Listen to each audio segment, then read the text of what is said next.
Hello everyone, welcome to Anurag Yadav education. दोस्तों, आज हम डिस्कस करेंगे आर्यन या फिर वैदिक एज के बारे में। आर्यन एंड वैदिक एज के बारे में जब डिस्कस करते हैं तो हमको पहले ये जानना होता है कि ओरिजिन ऑफ आर्यंस क्या था। ओके, जो ओरिजिनल होम ऑफ आर्यंस के बारे में बहुत सारी क्या कहते हैं थीरीज़ बनी हुई हैं, उसमें हम कहाँ एग्जिस्ट करते हैं आर्यंस को, कहाँ देखते हैं आर्यंस कहाँ से आए, कैसे उनका यहाँ पर क्या कहते हैं एक्सपेंशन हुआ, ये सब देखा जाएगा। तो शुरुआत ऐसे होती है कि बहुत सारी थीरीज़ हैं। कुछ स्कॉलर से भी मानते हैं कि जो आर्यंस थे वो नेटिव थे इंडिया के। ओके, इंडिया के नेटिव थे, लेकिन कुछ लोग का कहना है, जैसे मैक्स म्यूलर हैं, वो कहते हैं कि आर्य जो थे वो सेंट्रल एशिया माइनर रीजन से आए थे, जबकि बाल गंगाधर तिलक ने भी कहा है, उन्होंने कहा है कि आर्य जो है आर्कटिक रीजन से आए थे। ठीक है, तो अब कौन सी थ्योरी सही है? अब तक तो एक ही थ्योरी जो मैच करती है मैक्स म्यूलर की, सेंट्रल एशियन वाली। कैसे? क्योंकि एक इंस्क्रिप्शन है जिसका नाम है बुगाश कोई इंस्क्रिप्शन है, वो आपका एशिया माइनर रीजन में मिला, जिसमें ऋग्वैदिक कुछ देवी देवताओं के मतलब कि नाम मेंशन है, उनके बारे में मेंशन है। जैसे इंद्रदेव के बारे में मेंशन है। ठीक है, वरुण देव के बारे में मेंशन है, मैत्री के बारे में मेंशन है। हाँ, और आपका नास्त्यास के बारे में मेंशन है। तो इन चीज़ों को, इवन जब इंद्र के बारे में बात कर ली हमने जब कहते हैं वरुण के बारे में बात की, तो हमको ये पता लग गया कि कहीं ना कहीं जो आर्य थे वो कहीं ना कहीं लिंक होते हैं हमारे सेंट्रल एशियन रीजन से। ठीक है, और ये भी पता लगा कि ये जो इंस्क्रिप्शन है ये 1400 BC के अराउंड का इंस्क्रिप्शन है ना। ओके, तो जब हम इसके बारे में डिस्कस करते हैं तो ये भी पता लगता है कि जो आर्य थे वो इनिशियली कहाँ आके बसे थे।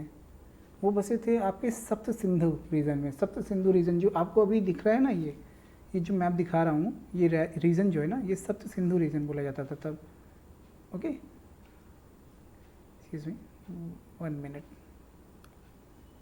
ये रीजन जो है ना, ये सप्त सिंधु रीजन बोला जाता था। ये समझिए पंजाब का रीजन था सप्त सिंधु रीजन, क्योंकि यहाँ पे 7 रिवर्स हुआ करती थी, 7 रिवर्स। ओके, तो ये तो थी ओरिजिन के बारे में मैंने बताया आपको कि ओरिजिन क्या था आर्य का। अगर हम बात करें कि आर्य का बेसिक जो सोर्स है, जो सोर्स ऑफ नॉलेज है आर्य के, वो कहाँ से मिलती है, तो अगर हम बोलेंगे वेदास से मिलती है तो कोई गलत बात नहीं है। ठीक है, और वेदास जो वैदिक लिटरेचर से डिफाइन होते हैं। वेदास का जो मतलब होता है वो होता है नॉलेज। ओके, तो इवन वेदास को ना अपौरुषेय भी बोला जाता है। मतलब जो वेदास हैं ये अपौरुषेय हैं, जो किसी इंसान के द्वारा नहीं लिखे गए हैं, ये गॉड गिफ्टेड हैं एक तरह से। ओके, गॉड गिफ्टेड हैं, और ये नित्य है। नित्य के बारे में बोलते हैं, मतलब कि ये अनंत हैं, ये लगातार चलते रहेंगे। मतलब इनके बारे में ऐसा बोला जाता है वेदास के बारे में। वेदास जो है ना, वो किसी एक इंसान द्वारा तो लिखा नहीं गया है, गॉड गिफ्टेड बोला जाता है। तो वेदास जो है, ये जो आपकी दिख रही ना, ये तो अर्ली वैदिक पीरियड के बारे में यहाँ दिखा है। जो वैदिक एज के बारे में बताऊंगा 1500 से 600 BC तक के बारे में बताऊंगा। तो वेदास जो है ना, वो ग्रेजुअली, अगर मान लीजिए ऋषि मुनियों ने बोला अपने शिष्यों को बोला, तो इन्होंने भी धीरे धीरे उसका एक्सपेंशन किया, वेदास को बढ़ाया, और जनरेशन टू जनरेशन वो चलते चले गए। और वो किसके through? Bye word of mouth से, वर्ड ऑफ माउथ से वो सुनते सुनते आगे की ओर पहुंचते रहे। तो इसीलिए इनको बोला गया श्रुति। ओके, तो श्रुति का मतलब यही होता है कि किसी चीज़ को सुन सुन के किसी के द्वारा बोला गया, उसको सुना गया और धीरे धीरे वो कहते हैं जनरेशन टू जनरेशन आगे बढ़ता चला गया, तो उसको बोला गया श्रुति। ठीक है, तो वेदास ऐसे जनरेशन टू जनरेशन आगे बढ़ते चले गए। तो हमने अभी क्या सीखा, आइए आपको डिस्कस कर लेते हैं। हमने क्या सीखा अभी, ये क्या है, 1 सेकंड।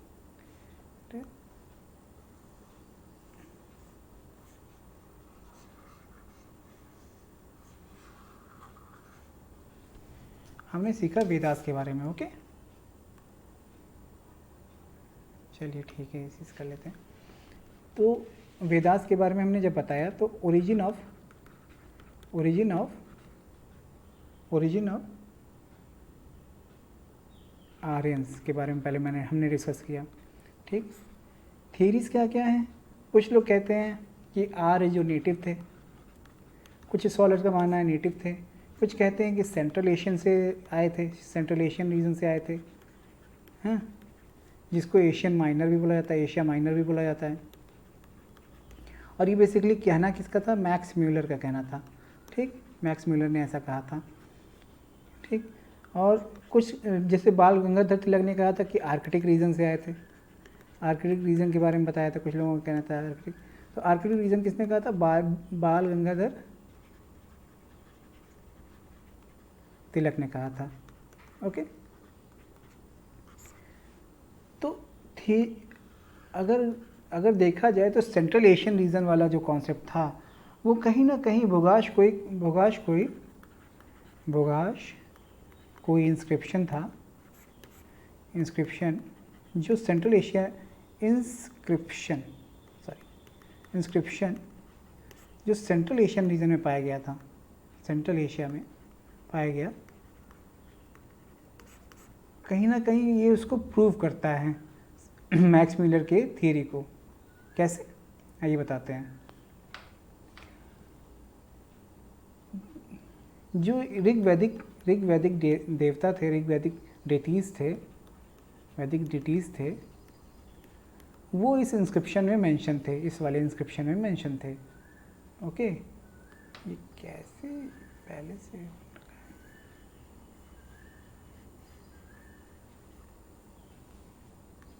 ओके,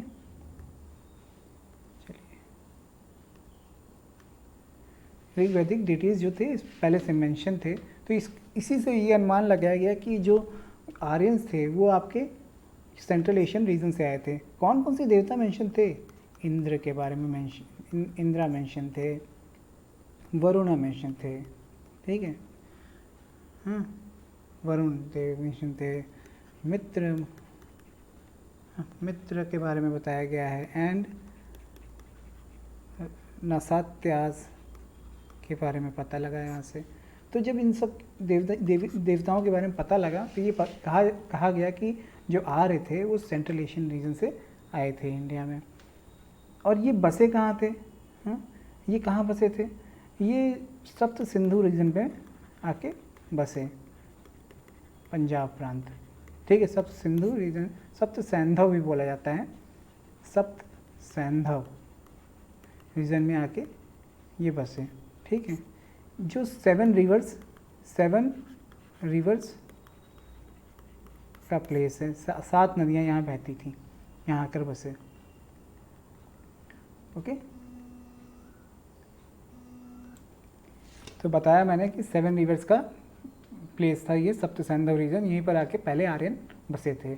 उसके बाद हम डिस्कस करते हैं कि जो आर्यन थे इनका सोर्स क्या, कहाँ से पता लगा, वेदास के बारे में, वैदिक लिटरेचर के बारे में। तो हम जब वैदिक लिटरेचर के बारे में बात करते हैं ना, वैदिक लिटरेचर के बारे में बात करते हैं, वैदिक literature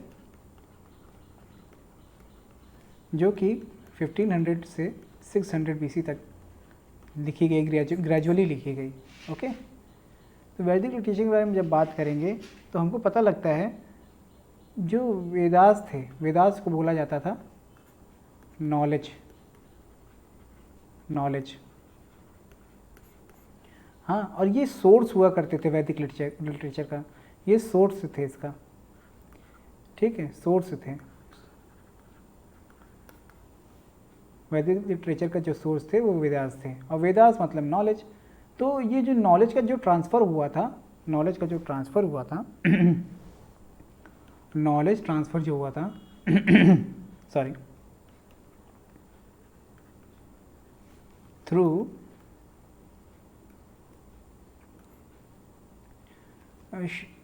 form of Shruti.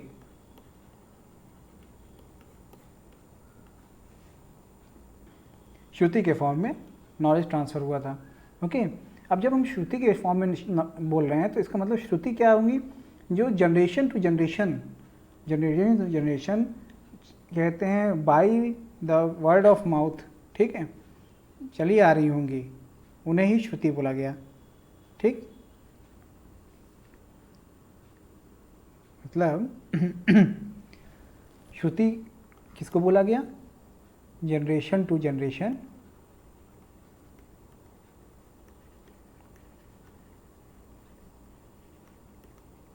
Bye word of mouth.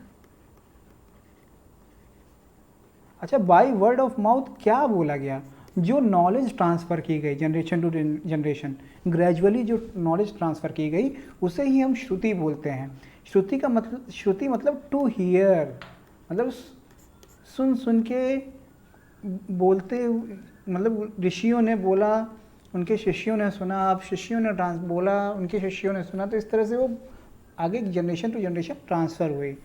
Okay, चलिए, तो इस तरह से बोल सकते हैं कि जो वेदास थे, वेदास, वेदास जिसको क्या बोला जाता था, वेदास को बोलते थे also known as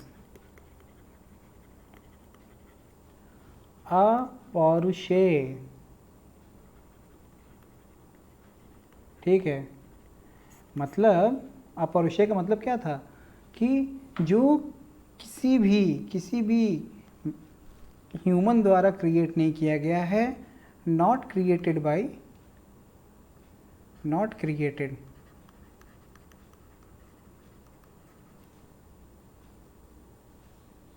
by human specially, ठीक, बट गॉड गिफ्टेड।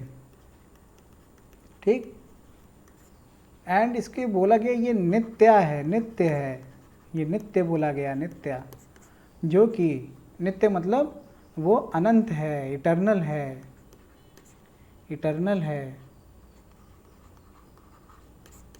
ओके, अच्छा, जब वेदा को ये बोला गया तो ये भी इसका मतलब वेदास क्या थे, वेदास क्या थे, वेदास जो थे बोला गया कलेक्शन ऑफ हाइम्स, मतलब मंत्र, प्रेयर्स मतलब प्रार्थनाएं, चार्म्स मतलब चार्म्स और स्पेल समझ रहे हैं ना, और लिटानीज, ठीक है, एंड सैक्रिफिशियल फॉर्मूला, ये बोला गया वेदा को। वेदा का मतलब ये हो गया collection of hymn, prayer, charms, litanies and sacrificial formula.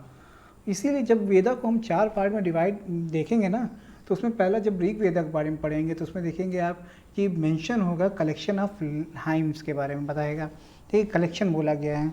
उसके बाद जब आप यजुर्वेदा के बारे में देखेंगे तो वहाँ वो देखेंगे कि बुक ऑफ सैक्रिफिशियल मतलब कि प्रेयर्स के बारे में बताया जाएगा उसमें। और जब साम वेदा की बात करेंगे तो साम वेदा में देखेंगे कि चैंट्स, जो हाइम्स थी उनके चैंट्स दिखाए गए हैं, मतलब बुक ऑफ चैंट्स बोला जाता है। उसके बाद लास्ट बुक जब अथर्ववेदा पढ़ेंगे तो वो मैजिकल फार्मूला के बारे में बताएगी, ठीक। तो इस तरह से हम आगे बढ़ते हैं, और देखते हैं कि जो वेदा थे, वेदास कितने टाइप के थे। पहले थी ऋग्वेद, दूसरा थे यजुर्वेद।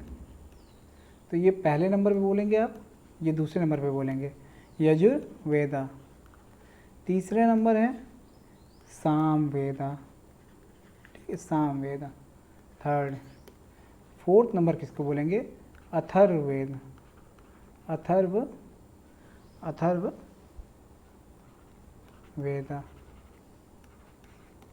तो ये थे ऋग्वेद, वेदास के, वेदास जिनको अपौरुषेय भी बोला जाता था और वो नित्य हुआ करते थे, और वो जिनका मेन जो अर्थ था, जो मुख्य अर्थ था, वो था नॉलेज। ठीक, तो नॉलेज का ही ट्रांसफ़र ग्रेजुअली हो रहा था जनरेशन टू जनरेशन वेदास का, और ये 4 टाइप के लिखे गए। तो अब हम बात करते हैं पहले वेद की, जिसका नाम है ऋग्वेद। ऋग्वेद की बात जब करते हैं तो बोला जाता है कि ये जो है कलेक्शन ऑफ हाइम्स हैं। हाइम्स मतलब होता है मंत्र, ठीक है, मंत्र हैं। दूसरा बोला जाता है कि इसमें जो है ना, इसमें आपके 1028 मतलब 1028 हाइम्स हैं, HIMNS, हाँ, जो कि 10 मंडल में डिवाइडेड हैं, डिवाइडेड इनटू 10 मंडल्स, ठीक है। और बुक्स, जिनको बुक्स बोला जाता है, ठीक, हाइम्स, इनको सूक्ता भी बोलते हैं, ठीक है। अच्छा, इसमें कितने वर्सेस हैं? ठीक है, वर्सेस की बात करते हैं तो 10,580 वर्स हैं, टोटल 10,580 वर्सेस हैं इसमें, ठीक। चलिए अब हम देखते हैं कि जो 10 मंडल हैं, जो आपके 10 मंडल हैं ऋग्वेदा में, उनके बारे में बात करते हैं। 10 मंडल कौन कौन से, 10 मंडल के बारे में डिस्कस करते हैं ऋग्वेदा में। ठीक, जो M2 से मतलब मंडल जो दूसरा है, मंडल 2 to M7, ये ओल्डेस्ट बुक है, ओल्डेस्ट मंडल है, ठीक है।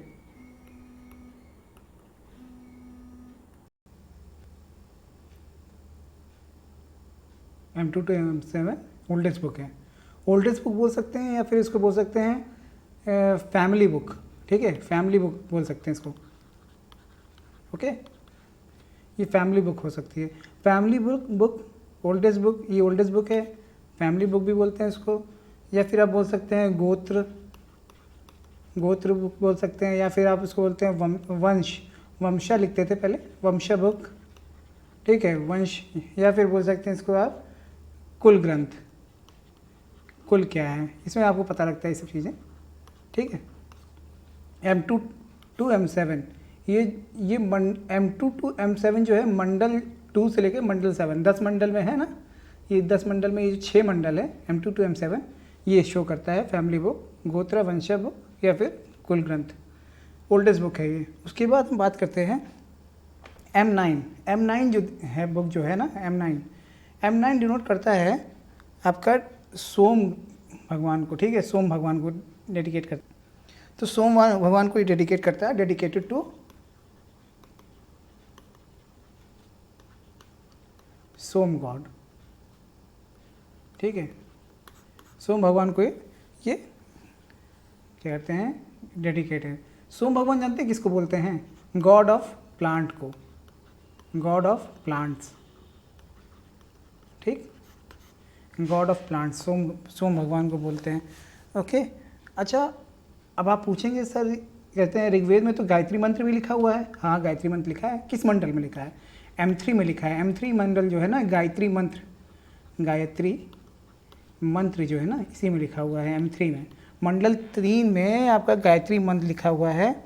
गायत्री मंत्र यानी गायत्री हाइम, HIM, इसको इंग्लिश में यही बोलते हैं, हाइम्स, ठीक है।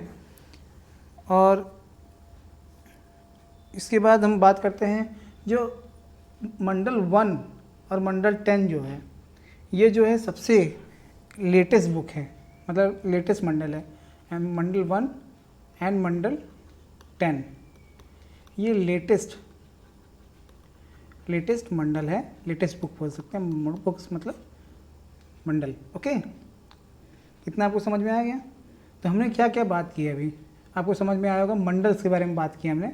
मंडल के बारे में जब हमने बात किया तो हमने बताया कि 10 मंडल थे, 10 मंडल हैं।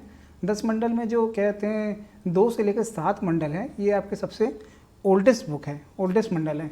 और इसको आप फैमिली बुक भी बोल सकते हैं, कुल ग्रंथ भी बोल सकते हैं, आप इसको क्या कहते हैं गोत्र भी बोल सकते हैं, वंश मंडल भी बोल सकते हैं। ठीक है, वंश मंडल। ठीक। M9 जो है ना, M9 जो है आपका सोम भगवान को क्या कहते हैं डेडिकेटेड किया गया है, जो कि गॉड ऑफ प्लांट्स हैं। ठीक। M3 जो है, M3 में गायत्री हैंड्स लिखी हुई हैं, गायत्री मंत्र लिखा हुआ है।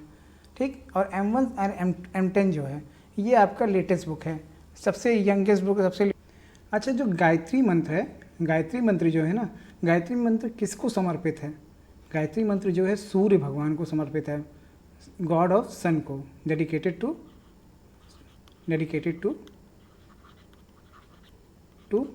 सन, सूर्य भगवान को समर्पित है। जो मंडल 10 है, अब बात करते हैं मंडल 10 की। मंडल 10 जो है M10, देखिए M1 से M10 लिखा है, M1 एंड M10 लिखा है, जो लेटेस्ट बुक है। इसमें जो 10वां मंडल है M10, ये जो है नदी की स्तुति के बारे में बात करता है, नदी स्तुति के बारे में बात करता है। नदी स्तुति के सूक्त लिखे हुए हैं इसमें। ओके। और जो कि रिवर को, मतलब रिवर प्रेज करते हैं नदियों को। ठीक है, प्रेजिंग दी रिवर्स। ओके, समझ में आया? तो इसको हम बोल सकते हैं ना नसादिया सूक्त एंड पुरुष सूक्ता 10वें मंडल में। ठीक है, नसादिया सूक्ता और पुरुष सूक्ता जो है 10वें मंडल में हमारा लिखा है। जो पुरुष सूक्ता है ना, पुरुष सूक्ता, वो पुरुष सूक्ता क्या बताता है? पुरुष सूक्ता बताता है आपका, पुरुष सूक्ता आपको बताता है वर्ण सिस्टम के बारे में, वर्ण सिस्टम के बारे में बताता है। ओके, पुरुष सूक्ता जो आपका वर्ण सिस्टम के बारे में बताता है। चलिए ठीक है, इसके बाद हम बात करते हैं पुरुष सूक्ता में ही आपका क्या लिखा हुआ है, वर्ण सिस्टम, जिसमें लिखा हुआ है ब्राह्मण,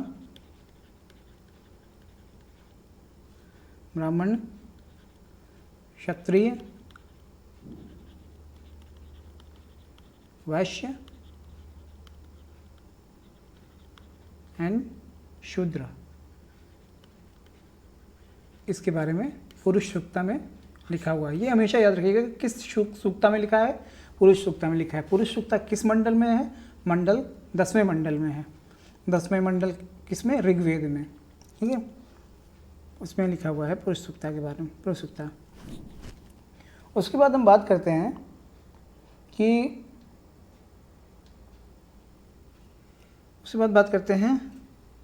different varnas, function of different varna. जो क्या कहते हैं, जो फंक्शन दिए गए हैं ना डिफरेंट वर्ड्स के, वो कहाँ पे लिखे हुए हैं, इसके बारे में बात करेंगे।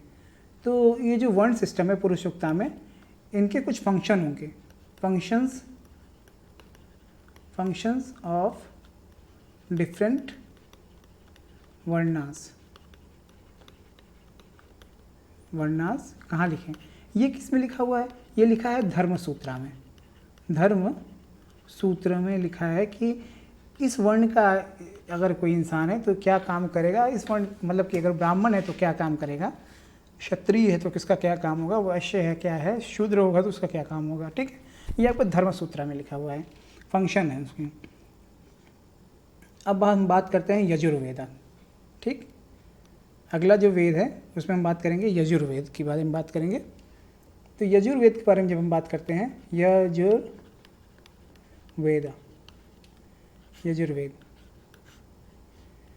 यजुर्वेद में जब हम बात करेंगे तो ये क्या करता है, ये डील्स किसके साथ डील करता है? Deals with procedure for performance of sacrifices. ठीक, जो परफॉर्म मतलब कि ये जो बुक है ना यजुर्वेदा, ये एक्चुअल में सैक्रिफिशियल प्रेयर्स के लिए होती है। ठीक है, तो मतलब जितने भी सैक्रिफाइसेस होते हैं, उसको परफॉर्मेंस ऑफ सैक्रिफाइसेस होते हैं, उसका प्रोसीजर इसमें मेंशन है। ठीक है, deals with procedure for the performance of sacrifices. Okay, तो यजुर्वेदा डील्स किसके साथ करता है? यजुर्वेदा इज अ बुक है। ये किसकी है? बुक है procedure for performance of sacrifices. मतलब ये सैक्रिफिशियल जो प्रेयर लिखी हुई है, इसी में लिखी हुई है, इसके प्रोसीजर लिखे हुए हैं इसे। ठीक है, कैसे करते हैं सैक्रिफाइस, ठीक है, परफॉर्मेंस ऑफ सैक्रिफाइसेस कैसे होते हैं, उसके प्रोसीजर हैं। ठीक, और क्या बात करता है यजुर्वेद? यजुर्वेद बात करता है दान और दक्षिणा के बारे में। दान एंड दक्षिणा के बारे में बात करता है, दान के बारे में बात करता है। ओके, यजुर्वेद बात करता है तो दान एंड दक्षिणा के बारे में। तो इसके लिए क्या है? शांति मंत्र है। शांति मंत्र प्रेजेंट मेंशन है यजुर्वेदा में।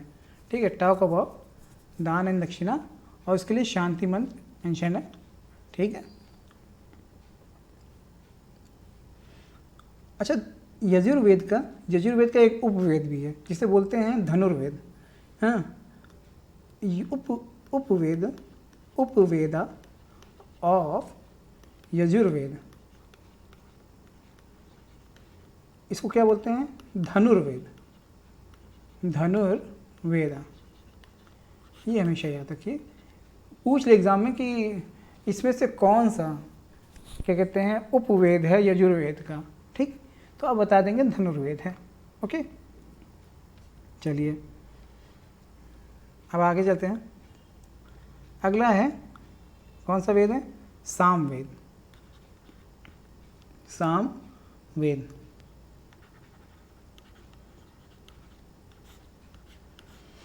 सामवेद किसकी बुक थी? मैंने बताया था आपको, सामवेद थी बुक ऑफ चैंट्स की। ठीक है, बुक ऑफ चैंट्स। ठीक, बुक ऑफ चैंट्स मतलब जो ऋग्वेद में जितने भी हाइम्स लिखे हुए हैं ना, उनका ये समझ लीजिए लिरिकल वो है, समझे? द कलेक्शन ऑफ सॉन्ग्स इसको बोलते हैं, book of chants, collection of songs, और collection of songs mostly taken from the Rigveda. ठीक है, collection of songs mostly taken from Rigveda. तो ऋग्वेद में जितने भी हाइम्स लिखी हुई हैं, उसमें मोस्टली हाइम्स मतलब सामवेद में वहीं से लिया गया है, वो कलेक्शन ऑफ सॉन्ग के रिस्पेक्ट में लिया गया है, इसीलिए इसको बुक ऑफ चैंट्स भी बोलते हैं या फिर वेदा ऑफ चैंट्स भी बोलते हैं। ठीक है, सामवेद का जो उपवेद है उसको गंधर्व वेद बोलते हैं। ठीक, उपवेद जो है इसका जो उपवेद है, जैसे क्या आपका यजुर्वेद का उपवेद था, कौन सा था? यजुर्वेद का जो उपवेद था वो था आपका धनुर्वेद था। ठीक है, उसी तरह उपवेद जो है सामवेद का उपवेद जो है गंधर्व वेद है, गंधर्व वेद। ठीक, ये है। ओके, चलिए अब आगे चलते हैं, बात करते हैं अथर्ववेद की। अथर्ववेद की बात करते हैं।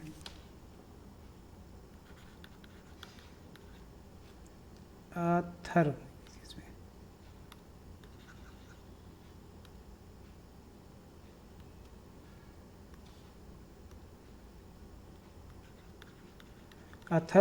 वेदा की बात करते हैं, अथर्ववेद की बात करेंगे। तो अथर्ववेद को बोलते हैं हम लोग बुक ऑफ मैजिकल फॉर्मूलाज, ठीक है, बुक ऑफ मैजिकल फॉर्मूला, ठीक। इसको थोड़ा सा अगर एलोबरेट करें तो हम बता सकते हैं collection of spells and charms, ठीक, indicates iron plus non iron culture, okay, मतलब कलेक्शन ऑफ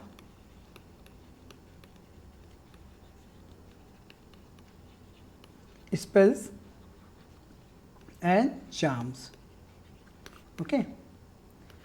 और हम क्या बोल सकते हैं, इसका जो उपवेद है, उपवेद जो है इसका शिल्प वेद इसका उपवेद है, ठीक है। तो इतना आपको समझ में आया। तो मैंने क्या क्या बताया अभी आपको, मैंने बताया कि जो वेदा होता है, वेदा का मतलब होता है, वेद का मतलब नॉलेज, ठीक, नॉलेज होता है, ठीक है, इतना समझ में आ गया। वेद का मतलब नॉलेज होता है। वेदा कितने टाइप से होते हैं, जो इसका सोर्स है, सोर्स जो है वैदिक लिटरेचर है, सोर्स क्या है, सोर्स जो है वैदिक लिटरेचर है, सही बात है, वैदिक लिटरेचर है। जब इसका सोर्स वैदिक लिटरेचर है और वैदिक लिटरेचर जो है इसको हम लोग, हाँ, तो सोर्स वैदिक लिटरेचर है और वेदा को ही हम, Veda also known as, also a also known as apaurusheya, ठीक है, अपौरुषेय, शेया भी बोलते हैं, ठीक है। जो इसका मतलब होता है एक not created by man, and apaurusheya and nitya बोलते हैं, नित्या मतलब अनंत है, ये इटर्नल है, हाँ, यह मतलब एग्जिस्टिंग इन ऑल इटर्निटी, ठीक, हमेशा ये बना रहेगा, ठीक, इटर्नल है, ओके। चलिए ठीक है। वेदा के बारे में जब मैंने बताया, उसके बाद मैंने बताया था कि आपको कि इसके 4 वेद होते हैं, ऋग्वेद, यजुर्वेद और उसके बाद सामवेद, फिर उसके बाद मैंने बताया अथर्ववेद। ऋग्वेद में कितने हाइंस होते हैं, 1028 हाइन होते हैं। कितने मंडल होते हैं, 10 मंडल होते हैं, ठीक है, 10 मंडल होते हैं। उसके बाद मैंने बताया कि जो 2 से 9 मंडल, 2 से 7 मंडल होते हैं, ये ओल्डेस्ट है, ठीक, ओल्डेस्ट है। उसके बाद मैंने बताया कि ये फैमिली वाला दिखाता है, ठीक है, फैमिली की दिखाता है, गोत्र दिखाता है, कुल दिखाता है, ठीक, वंश दिखाता है।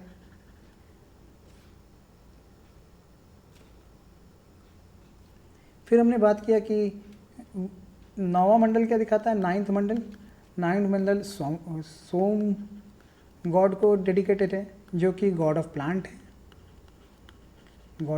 है, ठीक, इतना समझ में आया। उसके बाद आपको मैंने बताया कि M3 जो है, मतलब कि थर्ड जो मंडल है, थर्ड मंडल दिखाता क्या है, थर्ड मंडल दिखाता है आपको गायत्री मंत्र को दिखाता है, जो कि सन को डेडिकेटेड है, ये भी मैंने बताया आपको, ठीक। उसके बाद जो 10वां मंडल है, 1 मंडल नंबर 1 and 10 न्यू है, न्यूएस्ट है, ठीक है। और जो 10वां मंडल है वो आपका पुरुष सुख दिखाता है। 10वां क्या है, 10th मंडल जो है, 10th वाला, वो आपका पुरुष सूक्ता बताता है। पुरुष सूक्ता में आपका पुरुष सूक्त दिखाता है। ठीक, पुरुष सूक्ता में ही आपका वर्ण सिस्टम बना हुआ है। ठीक है, वर्ण सिस्टम बना हुआ है, समझ में आया? ये तो आपको मैं याद करवा रहा हूँ इसलिए मैंने दोबारा कर दिया इतनी जल्दी। उसके बाद जो वर्ण सिस्टम है इसके जो फंक्शन है, फंक्शन किस में मेंशन है? फंक्शन मेंशन है धर्म सूत्रा में, धर्म सूत्रा में मेंशन है। ठीक,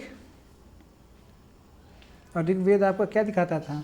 कलेक्शन ऑफ हाइम्स, ठीक, कलेक्शन ऑफ लिरिक्स।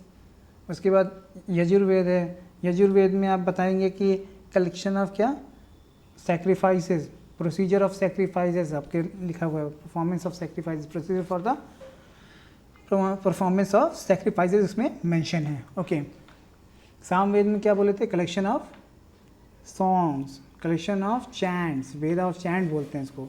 तो अगर यजुर्वेद का उपवेद बताना है आपको, यजुर्वेद का उपवेद बताना है तो आप बताएंगे कि यजुर्वेद का उपवेद आपका है धनुर्वेद, और अगर सामवेद का अगर आपको उपवेद बताना है तो आप बताएंगे उसका गंधर्व वेद। ऐसे ही अथर्ववेद के बारे में बात करेंगे तो स्पेल एंड चार्म्स के बारे में बताता है। शिल्प वेद इसका, शिल्प वेद अथर्ववेद का आपका क्या है?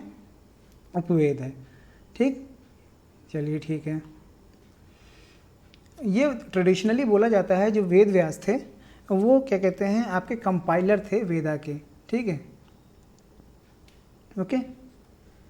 Traditionally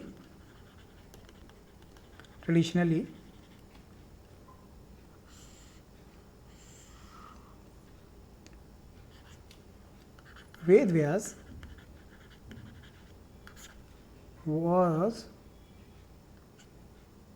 is regarded as compiler of Vedas. Okay, तो अब बात करते हैं। अच्छा, एक चीज़ मैंने आपको बताया नहीं, एक मार्क करके लिख लीजिए। अगर हम कोई पूछे आपसे कि 3 वेद हैं जिनको, 3 वेदों को वेदात्रीय बोला जाता है, किनको? ऋग्वेद, यजुर्वेद, सामवेद। 3 वेद, ऋग्वेद, यजुर्वेद एंड सामवेद, कलेक्टिवली इन तीनों को ना क्या बोला जाता है? इन तीनों को बोला जाता है वेदात्रीय,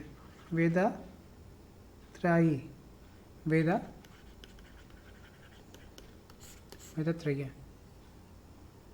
ठीक है, ये इनको बोला था ट्रायो ऑफ वेदास, ये ट्रायो ऑफ वेदास हैं। ओके, चलिए आगे डिस्कस करते हैं। अब हमने बात कर लिया, हमने वेदास के बारे में डिस्कस कर लिया, उनके टाइप्स के बारे में डिस्कस कर लिया, उनमें हमने ऋग्वेद के मंडल के बारे में डिस्कस किया, मंडल्स में जितने सूक्त थे, मंडल में क्या किन किन गॉड के बारे में बात किया उसके बारे में डिस्कस किया हमने यजुर्वेद में डिस्कस किया, उसके उपवेद को जाना, धनुर्वेद को। उसके बाद हमने सामवेद को किया, सामवेद के गंधर्ववेद को जाना, उपवेद को।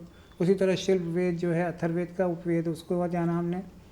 अब हम बात करते हैं कि 4 वेद होते हैं और ईच वेद के 4 पार्ट होते हैं। ठीक है, अब जैसे ये जो 4 वेद थे, ऋग्वेद, यजुर्वेद, सामवेद और अथर्ववेद, अब इन 4 वेदों के हर किसी के 4 पार्ट होंगे। 4 पार्ट में क्या क्या होता है? संहिता, ब्राह्मण, आरण्यक और उपनिषद, इन चारों के बारे में डिस्कस करेंगे। तो ये हम डिस्कस करेंगे अगले लेक्चर में। ओके, आपको ये लेक्चर कैसा लगा ये मुझे ज़रूर से बताइएगा, और ज़्यादा से ज़्यादा मैं समझाने की कोशिश किया हूँ। अगर आपको कोई भी डाउट हो आप मुझे कमेंट कर सकते हैं, मुझे आप बताइए कि क्या दिक्कत हो रही है, मैं आपको उसका सलूशन दूंगा। थैंक यू, और please like, share and subscribe, और आप कमेंट भी कर ज़रूर से ज़रूर करिए। Thank you.